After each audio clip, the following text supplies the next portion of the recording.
Okay, I think everyone is here. Are we okay, Diane, to start? We are unmuted in the room. Good, we can hear you. That's good.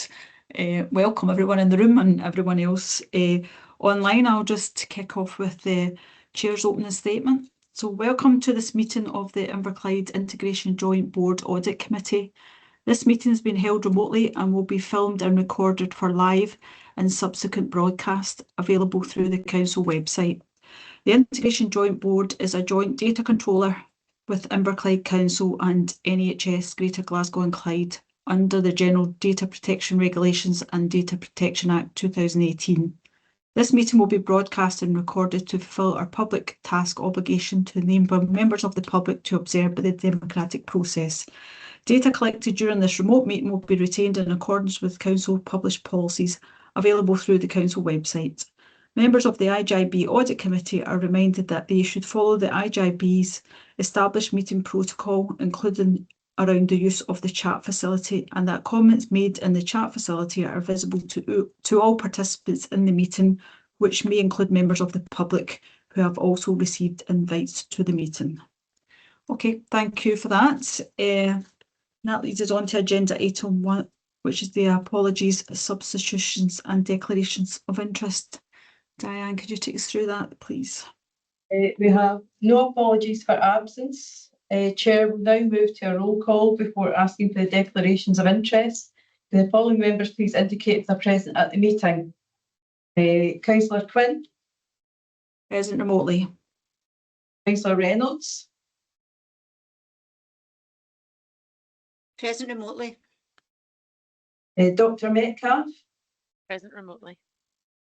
Giovanni D'Alessio. Present remotely. Penny Watt. Present remotely. And Stephen McLaughlin. Yeah, present remotely. Are there any declarations of interest? No, I think we're okay.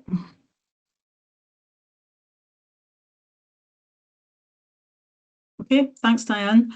So that leads us on to agenda item 2, which is the minute of the meeting of the IJB Audit Committee of the 23rd of March 2026. Are we okay with the minute? If there's any errors or omissions, are we content to approve the minute of the last meeting? Okay, great, thank you. That leads us on to agenda item 3, which is the IJB Audit Committee rolling annual work plan. I think that's just for noting, but if anyone got any questions, it's all pretty self-explanatory of the rolling action work plan. Are we all content with that? Thank you. Okay, so that leads us on to agenda item 4, which is the external audit annual audit plan 2025-26. Craig, are you going to introduce us to there, and then we'll pass over to Timur and Michael, whoever's going to take us through the plan. Okay, that's great. Thank you very much. To yourself, convener. I'm not going to say too much on this because it's more around from what Michael and Timur have got. But first of all, just say I'm absolutely delighted that Michael and Timur are here this afternoon, and I'm happy to hand over to them, who will give us a flavour of the report. So, thank you. Thanks, Craig. Thank you, Timur. Would you provide a short overview, please, of our annual strategy? I would just note, by way of introduction, that there are no significant changes from the approach that we've taken in prior years in respect of our audit, and we will both continue in our respective roles. Timur, you might just highlight our materiality and approach to risk areas. Sure. Thank you. Good afternoon, everyone. So as Michael and Craig alluded to earlier, this document outlines our audit approach for the year ended 31st March 2026. I would first like to draw your attention to page 4 of our report, which lays down our details in relation to the materiality. So materiality is the primary quantitative benchmark that we use for the performance of our audit. As noted on page 4, we have used the total board expenditure of 237 million from from the previous signed financial accounts as a basis of our materiality, and we have determined a materiality of 5.2 million, which is approximately 2.19% of the benchmark, that is the total expenditure. As you can note that we have provided an analysis of our materiality and the percentage as compared to the prior year, and there are no significant changes in relation to that. On the same page, I would also like to draw your attention to two other matrices that we use, which are primarily driven by materiality, which is performance materiality, which amounts to about 3.9 million. This is just for the sake of designing procedures to detect individual errors, and then specifically our audit misstatement posting threshold, which is about £260,000. That to say, any audit difference that we have identified which is beyond this quantitative threshold, we will report it to the audit committee as part of our final reporting. Moving on page 5, we have provided a brief summary of the significant risk or our assessment of the risks and the significance. We have, then again, this has not changed as compared to the last year. The first one being fraud risk from income recognition and expenditure. So as per the accounting standards, income recognition is a presumed fraud risk which can be rebutted. This is further slightly modified when it comes to public sector organizations, where a fraud risk from expenditure recognition may also be deemed to exist. However, we have rebutted this, and the details of our rationale are provided on page 6 of our report. On the page 7 of our report, we have provided our assessment and a thought process in relation to the fraud risk from management override of controls. This is a standard risk which applies to every entity that we audit, and it is a requirement of the auditing standards. On the same page, we have also provided our planned response in relation to this risk. I would next like to draw your attention to the page 10 of our report, which lays down our approach in relation to the wider scope and best value. So in public sector, we carry out an integrated approach to audit, which includes consideration of the wider scope and best value arrangements as required by the Code of Audit Practice. Similar to last year, we have identified a potential risk in relation to financial sustainability, which is laid down on page 12. This is quite common generally in integration joint boards and the financial sustainability surrounding it. And we have laid down an audit approach where we will consider the medium-term financial strategy of the integration joint board and would bring any observations coming out of it as part of our final reporting in relation to the audit. Moving on, I would just like to draw your attention to page 18, which is a mandatory confirmation that we are required to confirm as part of each audit, which is the confirmation of independence. We have noted that we have not identified any threats in relation to independence, and we do not provide any non-audit services. However, the consideration of this is an iterative process. If anything comes to light, we will bring it promptly to the notice of the management as well as the audit committee. On page 20, we have laid down our audit fees. These fees are communicated to us by Audit Scotland, and we have not sought to vary the levels that have been communicated by Audit Scotland. And these are followed by a couple of mandatory communications that we are required to carry out as part of our audit strategy document. I will not go into details of the entire bit of it and consider them read, and we're happy to take any questions on that basis. Thank you. Okay, thank you, Tamer. Does anyone get any questions? Are we all just checking the screen, make sure? Diane, you can keep me right in case I miss anyone. Are we all fairly confident with that? Pretty straightforward, and I think we're saying it's pretty standard anyway. So yeah, so just to say thank you, Michael and Tamer, for coming along. You are free to leave, but also free to stay if you really wish. I'm sure you've got other things to do, but thank you for your time. Thank you. Thank you. Okay.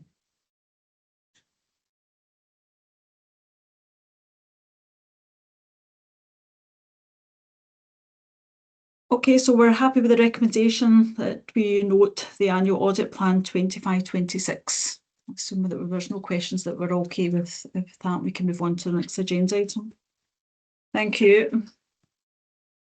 Okay, so that leads us on to agenda item 5, which is the internal audit progress report from the 1st of March to the 30th of April 2026. Gillian, are you taking us through this report? Yes, I will. Can you hear me okay? Yeah, we can hear you. Okay. So this is the regular report to the Audit Committee on progress against the internal audit plan. There were 2 reviews agreed for 25-26. The audit of strategic planning and performance arrangements is complete, and that one was reported to the March Audit Committee. There's an outstanding piece of advisory work in relation to the updated SIPA guidance for audit committees, and a development session. We'll be looking to arrange that at some point in the coming year for audit committee members to consider the guidance and identify any areas for improvement. In relation to internal audit action plans, there are 6 current actions which are detailed in the report, 1 of which is complete and 3 of which have revised deadlines. Paragraphs 3.8 and 3.9 set out work undertaken by the Council and the NHS's auditors, internal auditors, which may be relevant to the Partnership Board. I've also included an update on audit planning for 26-27 and a full update on the areas of focus for the year ahead will be brought back to the next committee in September. And happy to take any questions. Okay, thanks for that, Gillian. If we get any questions for Gillian for the internal audit progress report, are we fairly content? Yeah, I'm just double checking on my screen. Okay, so we're happy to agree the recommendation, which is to note the progress made by internal audit from the 1st of March to the 30th April 2026. Yeah, thank you. Okay, so that leads us on to agenda item. Sorry, is that a question? No, Yes, please. Yeah, sorry, Gio, sorry. No, it was me that I couldn't find the Okay. clicking button. I was looking on section 2, the action. I couldn't understand the relation between action and comment on page 52, you know, where it talks about the managing time scales within the workforce plan action plan.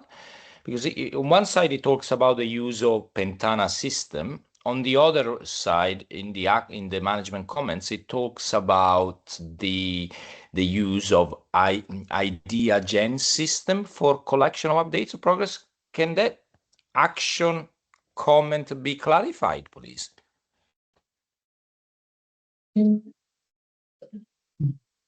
Yes, thank you very much, Gio. I'm happy to come in on that there. Yes, what we're looking at here is the initial action was for it to look at it going on the Pentana system. However, there's also another system which we're looking at, which is a potential alternative for that one. So all we're just doing is highlight at this moment in time where officers are working in the background at the moment just to look about the best way about taking this forward and what system to put it on. So apologise for the dubiety there, we've got uncertainty, but we will come back to the next audit committee with a full detailed plan for which one we're going to use. Okay, so it's not defined yet what we're going to use to carry forward and track and all the actions. Okay, it's just because there was action and mitigation were actually in two different comments. So appreciate it. Thank you, Craig. Okay, and you okay with that, Gio? Yeah. Yeah, perfect. Thank you. Okay, so we're happy to note the progress made of the internal audit from 1st of March to the 30th April 2026. Great, thank you. So that leads us on to agenda item 6, which is the status of external audit action plans as at the 30th of April 2026.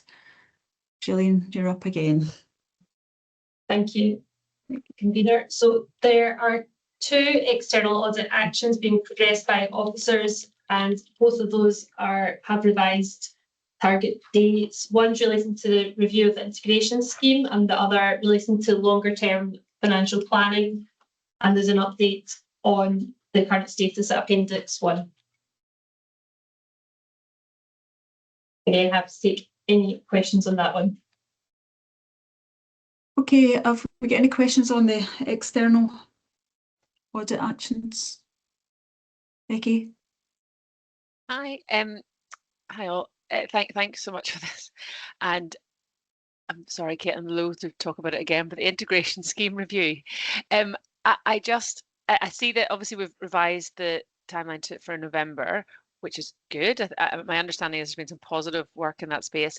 Just because at the Health Board Audit and Risk Committee the other day, when we talked about it, there was some discussion about the fact that even if an agreement does come with the review, it can't actually be agreed and finalised till the end of next financial year. Is that right? So would that push our timeline back again? I picked that up right, I might not. No, Becky, you've got more information than I have here, you know, so we only got the guidance that the Central Legal Office had issued last week. So we're in the process of having discussions with the council. From their part of it, there is a meeting actually this afternoon of chief officers, but obviously we're in the IJB. So we'll kind of have to wait and see what the timeline is. So we'll have to take guidance both from the health side and the council side on what that means. Just wait and see then. Okay. Yeah. Thank you. Okay, thanks, Becky. Okay with that? Yeah, we'll move on to Gio. Thank you. Again, just a clarification on page 61, when it talks about the pressures and the necessity to have long-term forecast plans, I see the management response in November saying that we have a 5-year plan and it is described as an ongoing activity. So I'm trying to figure out, is this one of the action that is going to just stay always open and keeping track of pressures mitigation, or what do we need to close this action? Because clearly we are saying we have done the plan, we have looked at the forecast, we have incorporated in the plan. So I'm curious about trying to figure out what will be then, what should we expect in the next update on that? Thank you. Oh. Yeah, so Craig, you want to come in first and then we'll pass to Kate? Or are you happy to pass? Yeah. Kate, are you okay for me to come in? No, you go in as the Chief Finance Officer. Okay. Thank you, Kate. No, this appears on all our audit reports we've had certainly the time since I've been here. There is, I can understand the auditors always come as part of their annual report and suggest longer term financial planning. We do that. We put it in for 5 years. We put it as part of our rolling plan that we've got when we set a budget. There's always a discussion with the auditors about whether there should be more on top of that. My challenge has always been back because of how IJBs are funded, etc., the pressures in the system, that 5 years is more than enough in order to do that. There is sometimes a challenge back for that, maybe 10 years. As a Chief Finance Officer, I always go back and say 5 years is probably enough. This is a standard thing that the auditors put in their report every year, just highlighting that, and we have that discussion each year when we meet with them. The 5 years that I've been doing this with the external auditors, it's pretty much been the same report. I think that 5 years is more than enough given the funding situations there is within Scotland, but we have this as a debate each year with them, and that's why it still remains in this particular audit report. I suspect that might be the same again for this year. So for clarity, sorry, I was saying, so for clarity, my understanding is, our point of view, management point of view, is that we have, sufficiently answer to that question, and it stays there because of, I don't know, like the standard type of external audit checking that you have those long-term plan. But so we shouldn't expect anything drastically different when we get an update at the next round. For yourself, convener. Yes, exactly as you've said, Gio. Yeah. Understood. Thank you very much for the clarification, Craig. Yeah. Okay, thank you. Becky, you want to come back in? Yeah, if that's okay. On that point, so I understand, Craig, what you mean. I think we've probably had this discussion before, but I suppose to me it's like, well, what's the point in having it there then? If we can't do anything? I'm just interested as to what. Do you know if this is something that external auditors pick up with other HSCPs or IJBs? So for yourself, convener, yes, Becky, you're correct. This is something to put it in. What I'm doing as an action for this time round is when I meet with them, I'll ask them if we're happy and we're content with the 5 years, if they will close that action for us. So I will push it further again this year. I think that would be good. See what they say. Thank you.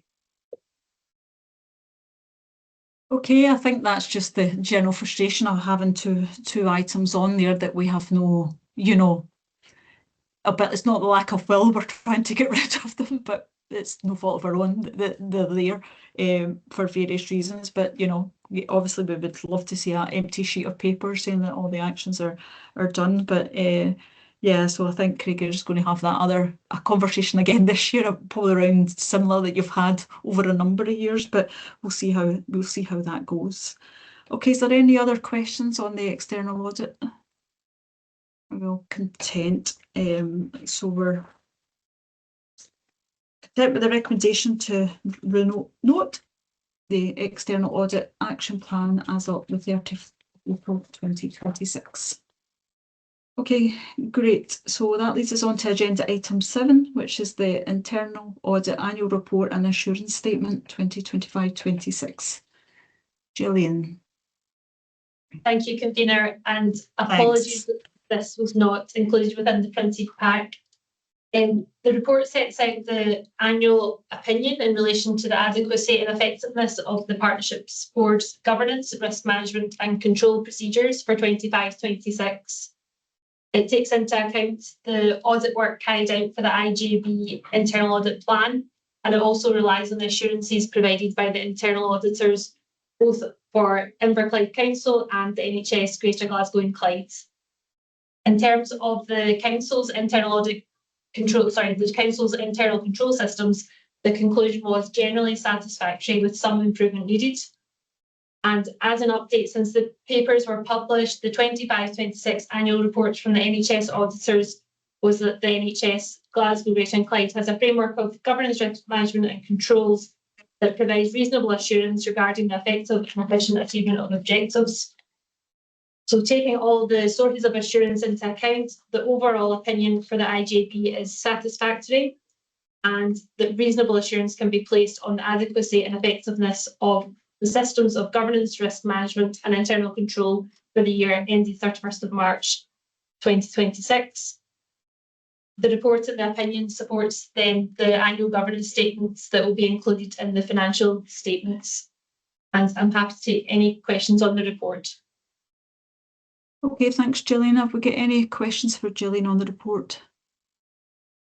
I'll be fairly content.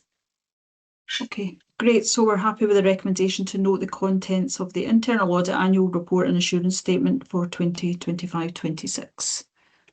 Okay, great. Thanks again, Gillian.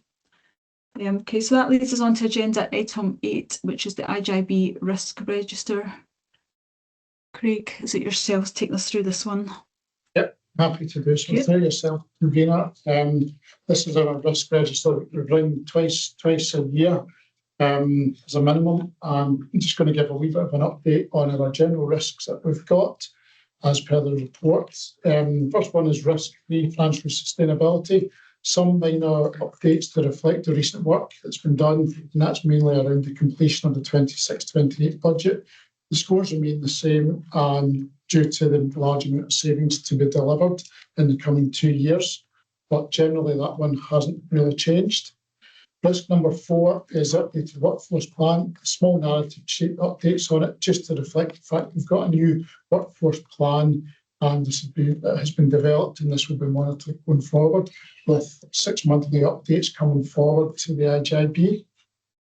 Risk 5, mental health and patients workforce, minor wording changes on that one. Risk 6, performance management information, minor wording changes again on this one. Risk 9, availability of RSL housing, again, minor wording changes. The main one that we have is risk number 11, which is it's a new risk that we've added, and this is on the basis of service feedback we've had, and this is in relation to prison-based social work at HMP Greenock. And this has been a new risk that's added to the register, and it reflects the current risks faced within the prison-based social work staffing at HMP Greenock. I'm happy at this point if maybe one of my colleagues want to come in with a wee bit more detail on that particular one. Can I suggest that Jonathan comes in as the Chief Social Work Officer? Okay, thanks Craig, thanks Kate. Jonathan, do you want to provide commentary on that one? Thank you very much indeed. Councillor Quinn, yes, we've added this particular risk because, as Craig says, it relates to the provision of prison-based social work services at Greenock Prison. We have a social work team long established there, but the additional complexity, I suppose, of the prison population in Greenock has placed additional demands on that quite small team, particularly because we've got a facility there for men and women. We've got short and long-term prisoners, and it's also a national top-end facility for people serving life sentences. So there are additional complexities there in terms of specific risk assessments and work with other agencies in the community that need to be taken forward.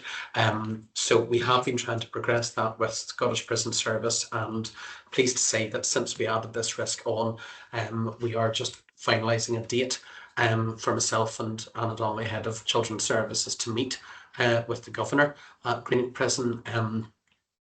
We also have been given, through a separate national process, some additional funding for one post, but that in and of itself is not a solution.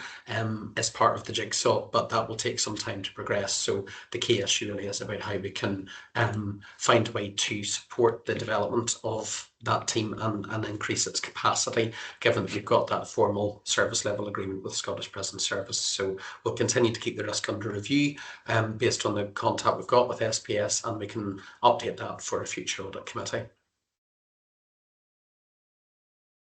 Okay, thanks Jonathan. Becky, you want to come in?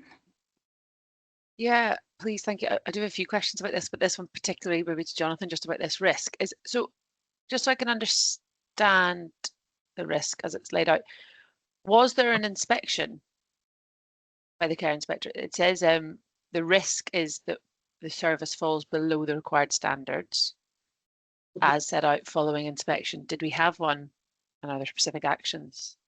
And my second part of that, I suppose, is this about resource or is it more than that? Thank you. So thank you, Becky, through yourself, Councillor Quinn. It's not in response to an inspection of prison-based social work. SPS have had inspections of their own facilities over the last few years, but we have taken part in some national thematic reviews around different aspects of prison-based social work. And I suppose some of the main drivers around this are, yes, it's about resource, but it's about increased complexity. We're seeing within the prison estate older prisoners with different health needs. We're seeing a different profile of long-term prisoners as well. Some of that's related to online offending and how those crimes are detected and prosecuted. But ultimately, we've also got that running alongside some of the well-publicised early release schemes through Scottish Government over recent months because of the pressure on the prison population. Nationally, there are about 500 or 600 over the national capacity, and Greenock is no exception to that pressure. But I think in Greenock, it's felt particularly keenly because of that very diverse prison population across sentence types, remand and gender, which all require different approaches and different formal assessments of risk and risk planning for people returning to the community. Okay, you okay with that, Becky? Thanks, yeah, thank you. Did you have more general questions or was it just on the prison service? Yes, but I'm happy if Gio wants to come in and then I can come back in. Gio, do you want to come in about the prison? No, you go first, Becky. Okay, got the mic. Okay, thank you for this. Just some general questions I had about the risk register. I think what I was just trying to get a feel of reading it was what kind of a risk appetite is in all these areas. So a risk target score would be quite helpful when I'm trying to understand where the changes have been made. I'm just not sure where we're trying to get to with some of the risks, so that would be quite helpful. And I was just checking it. I think it says is it twice a year that the SMT review the risk register? And do you think that's enough?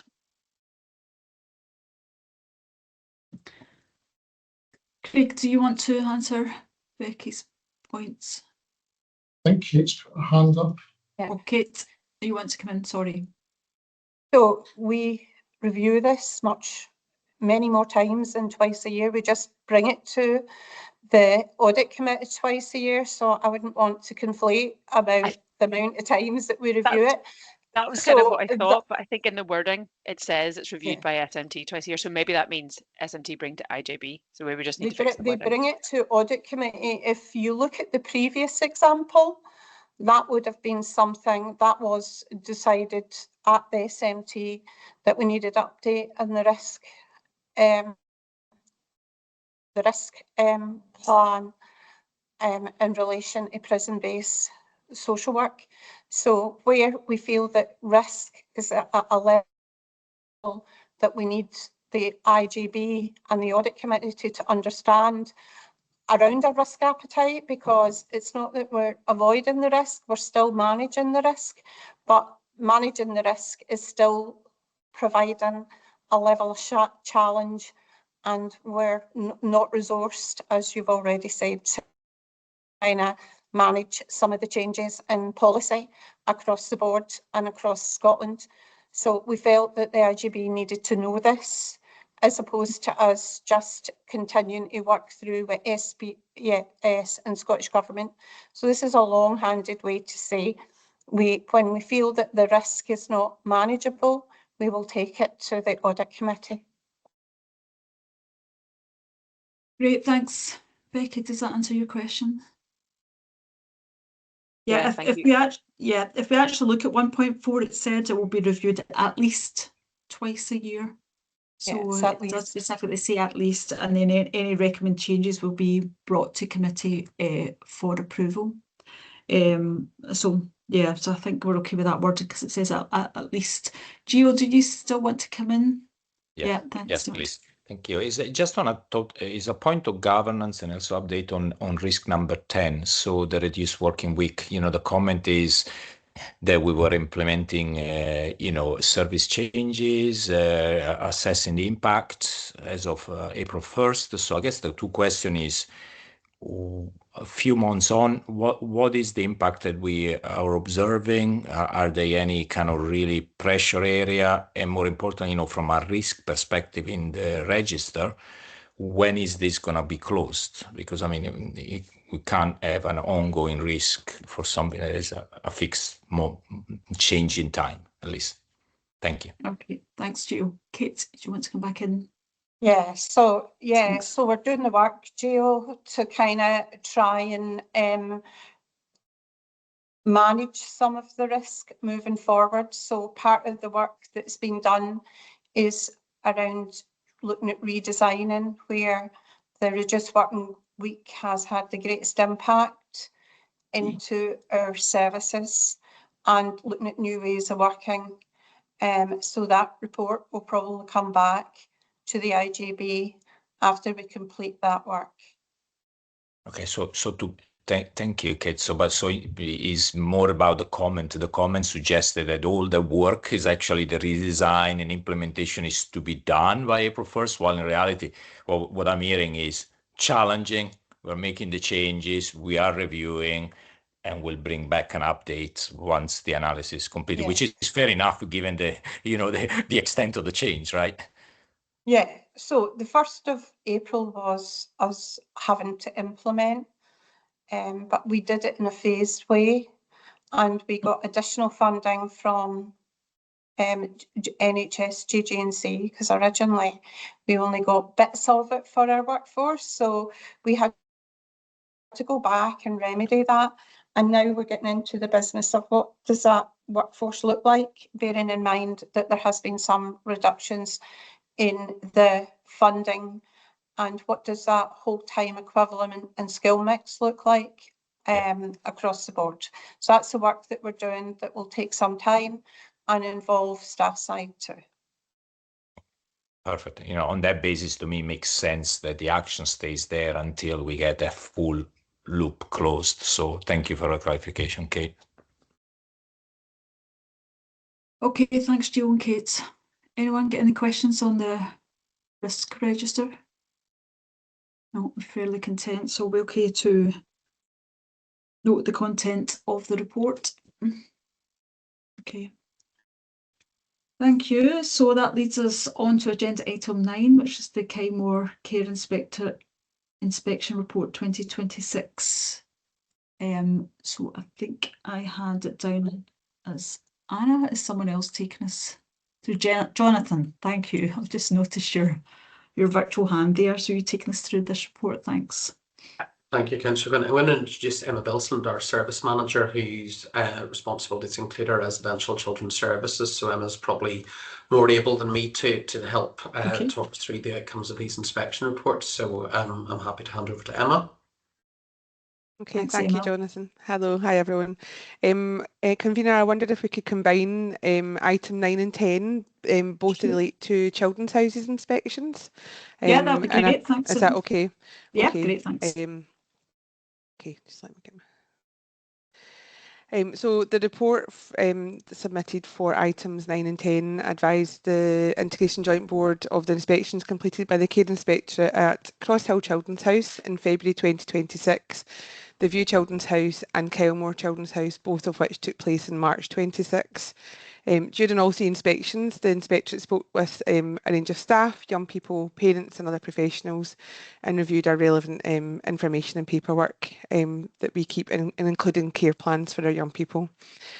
All 3 inspections were unannounced, and the services were evaluated against the following key question: how well do we support children and young people's rights and well-being? Within this, the quality indicator that was evaluated during all 3 inspections was children and young people are safe, feel loved and get the most out of life. I'm really pleased to report that all 3 houses were awarded a grade of 5, which is very good on the 6-point scale used by the Care Inspectorate. The scale ranges from 1, unsatisfactory, to 6, excellent. For Kylemore and the View, this represents they stayed the same, so that the last inspection they both received a 5, very good, and for Cross Hill they were upgraded from a 4. I think although each house is unique, they've got their own 7 young people within them, their own staff team. I think it would be fair to say that there's key themes from all 3 inspections across each house, all 3 houses, sorry. Each inspection report reflected in the fact that there's strong and nurturing relationships in all 3 houses.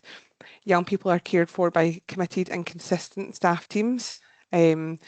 The inspector found that relationships were built on trust, understanding, genuine care and emotional warmth.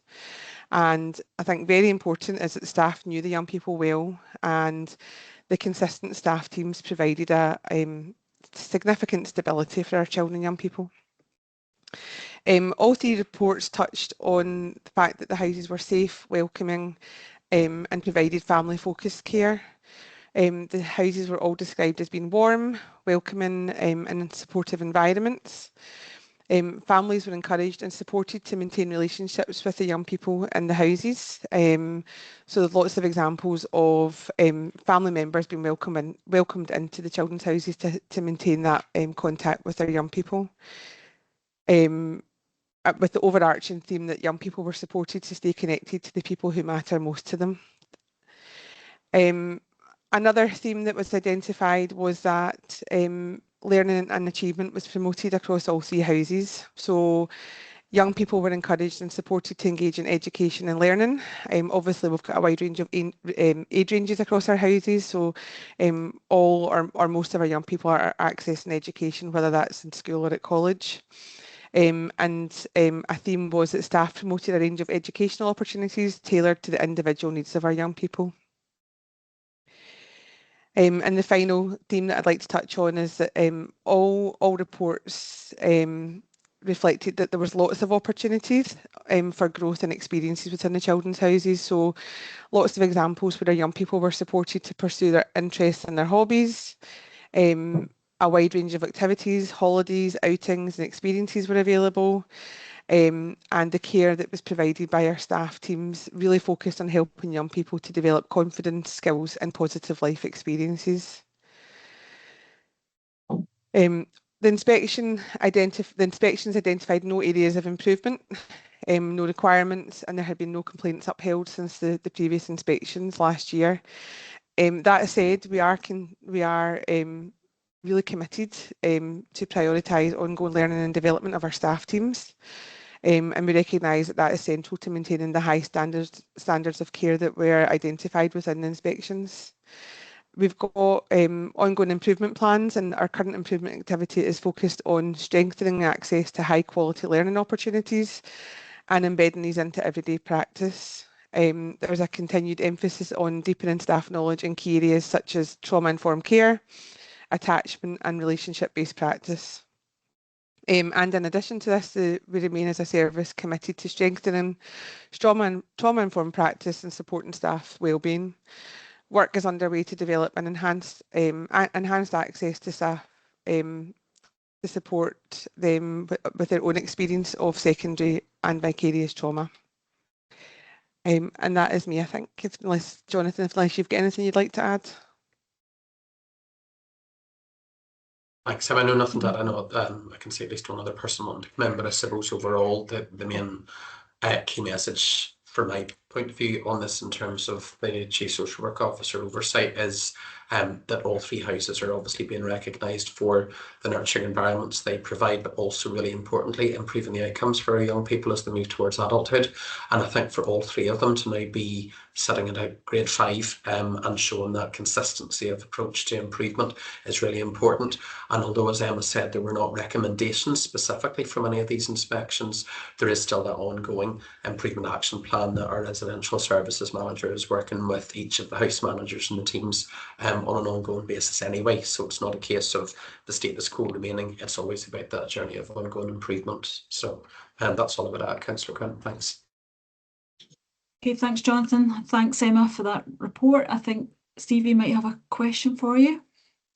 Yeah, sorry, it wasn't a question as such, it was just more a comment. Emma, you said there, you know, that you and the team remain committed to continuous improvement. I think that comes across, that commitment, you know, to improve services comes across in the papers, and it was really positive reading. And I hope that, you know, that's, you know, you'll be passing it on to the staff and the young people involved. It's never an easy thing to have your services inspected. I've been on the, you know, the good end and the bad end of getting that done. So maintaining that constant state of readiness for an unannounced inspection is difficult, but I think it comes across really well that you're doing the right things there. So I was really pleased to read it, and it's a great thing for the young people involved. That's all I was going to say. Okay, thanks. I'm sure that's welcomed by all involved. Does anyone get any other questions for Emma? Yeah, Emma, just to kind of add to that, yeah, the fact it was unannounced must have been terrifying. You know, as someone that also used to get inspected, yeah, it was bad enough when you had time to prepare, but unannounced, yeah, it would be terrifying. Yeah, and just to say, you know, as a corporate parent, when I become an elected member, the biggest responsibility that we had was to be corporate parents to our care experienced young people, you know, which is a huge responsibility. So it's actually really reassuring to ourselves and other corporate parents, you know, that this inspection just, you know, confirmation of the great work that's done and how our young people have been really cared for well. So yeah, it's just echo what Stevie said, to pass on our thanks from the committee to everyone, you know, and the work they do and the continued work, you know, and you know, the fact that you don't just stand still, but you should all just take a moment to reflect, you know, the work it got there and the fact that you're continuing that great work. Kate, do you want to come in? I didn't really, because I can't get my hand down, but I would just want to echo that over the last few years, we've just seen growth in this area, and growth in the area because children and our staff are really ambitious for what the future would look like. And I think we had a day on Friday, and a few elected members managed to join us, and we just see that the different relationships that we're having with children that are about listening, understanding their story, but the authenticity of that relationship and that relationship-based practice is actually paying dividends for us. So as Emma said, there is an improvement plan. We can't be complacent because we have to think about what does the future look like for our young people as they move into adulthood. but I have seen that there's been a significant energy and dedication here, so I would want that acknowledged as the Chief Officer. Absolutely. Okay, thanks, Kate. Okay, so our recommendation is to note the positive inspection and to recognise the high standard of care provided, but also maybe something in there to pass on our, thanks and congratulations to everyone involved. Thank them for their hard work and their continued hard work on behalf of the full committee. So thanks, Emma. Okay, everyone, we've got good news and then we've got more good news. So we move on to agenda item 11, which is Inverclyde Care and Support at Home Care Inspection in January 2026. So I understand that Alan is in the room. Alan is, I think I did see him as a wee dot at the moment, but I'm sure once he starts to speak. I can see him now when I look really closely. So I'm saying Alan's going to take this. Thank you. Yes. Yeah, the wee dot on the screen, that's me. Thank you. I'm really pleased, like the previous reports, I'm really pleased to bring this report today to the Audit Committee in relation to the inspection of Inverclyde's Care and Support at Home service carried out by the Care Inspectorate. This is a service that supports nearly 2,400 of our community in terms of care at home and technology-enabled care. And as with the previous report, this was an unannounced inspection that was conducted between the 12th and the 26th of January by 3 inspectors. So you can see that was a fairly major inspection for the service to manage. Evidence was gathered through interviews of service users, families, staff, and other multidisciplinary professionals in terms of observation of practice and document review. A draft report was issued on the 16th of February, with the final report being published on the 20th of February. The key findings of the report was the service was able to demonstrate that the care is compassionate, person-centred, and supports well-being and independence. The workforce is skilled, responsive, and well supported. There was a strong partnership working with families and other health teams, and there was effective staffing arrangements and well-structured care plannings. The Care Inspectorate, as we've heard before, uses a 6-point scale, and in terms of the 3 areas that were inspected, how well do we support people's well-being? That came as a 5, very good. How good is our staff team? 5, very good. And how well is our care and support planned? 5, very good. In terms of improvements and strengths that were demonstrated in the report, was the service can demonstrate clear continuous improvement, including previous developmental pieces of work, especially around medication safety, and it's also its use of new tools and proactive service development. The report comes to the IJB Audit Committee for noting, but what I would say that on a national level, we're very aware of the pressures and strains that are on care at home and care and support at home nationally, and I think for Inverclyde to get this level of feedback from the Care Inspectorate speaks very highly of all our colleagues that are involved in the service and how they support the community. Happy to take any questions. Okay, thanks, Alan. Stevie? Yeah, it was another report. Yeah, so just to say, I wouldn't imagine it was easy to get the very good. It's a difficult setting to get that in, and it came across as very positive. And it just echoing the comments from previously without me saying them all again, and then pass it on to the staff. I think it's a very good report. Thank you. Thank you. Will do. Okay, thanks, Stevie. Sandra?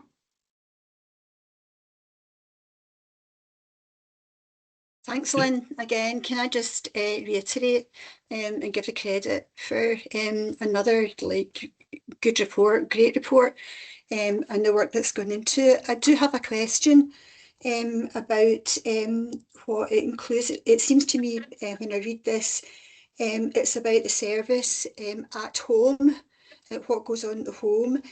I've looked through the paper and I'm not sure I can see it, but can any of the officers tell me whereabouts there may be some kind of evaluation, review about the experience of patients and family carers, about the discharge process from hospital or wherever to home, and that is complicated because it includes discharge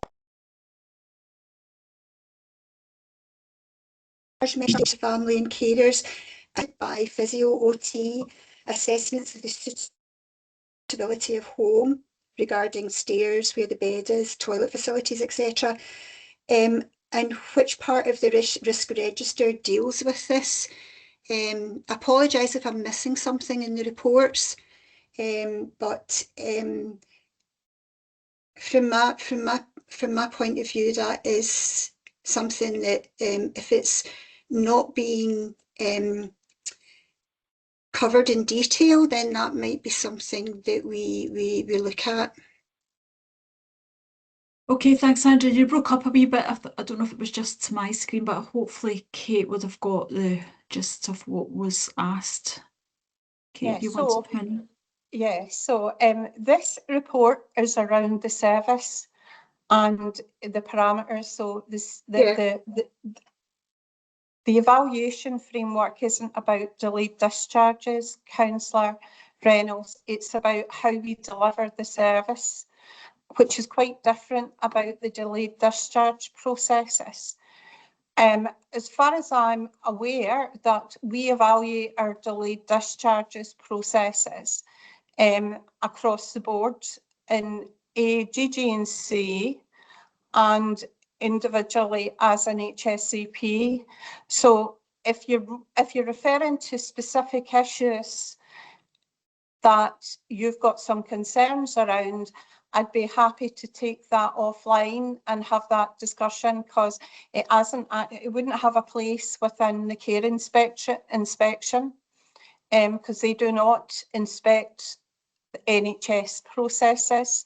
They only inspect the delivery of our staff to meet with the health and social care standards. Yeah, you've just Kate, you've just said what I thought was the case. Right, okay. So thank you for that. My question wasn't really about delayed discharge, because I think from the reports that we've got, we managed that really well. It really was about the whole process of discharge. So yeah, I'm more than happy to meet with you and chat about this. Yeah, happy to do so. Thank you. Okay, thanks, Kate and Sandra. Is there any other questions, comments?